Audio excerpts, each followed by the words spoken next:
చుట్టూ నెగటివిటీ జరుగుతున్నప్పుడు, చుట్టూ ట్రోల్స్, కామెంట్స్ జరుగుతున్నప్పుడు కూడా ఇంత ధైర్యంగా ఎలా ఉండగలరు? ధైర్యానికి ప్రధానమైన కారణం డబ్బు.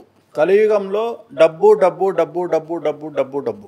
ఎవరైనా బంధాలు అనుబంధాలు మంచివి, ప్రేమ మంచిది అంటే వానంత దొంగనా కొడుకు ఇంకోటి లేడని అర్థం.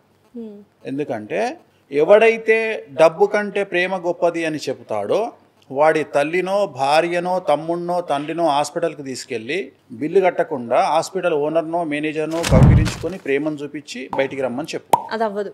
చెప్పుతో కొడతాడు ఓనర్ గాడు.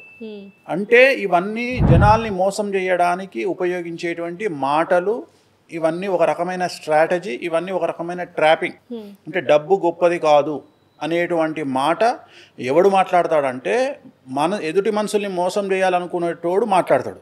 ఎవరికి రైట్స్ ఉన్నాయి డబ్బు గురించి అంటే ఎవడైతే డబ్బు సంపాదించి ఒక 10 కోట్ల రూపాయలు సంపాదించి 1 కోటి రూపాయలను రోడ్డు మీద జనాలకి పంచగలుగుతాడో, 1 కోటి రూపాయలు ఎవరైతే రోడ్డు మీదకి తీసుకొచ్చి తగలబెట్టగలుగుతారో వాడికి డబ్బు వేస్ట్ అని చెప్పగలిగిన దమ్ము ఉంటుంది.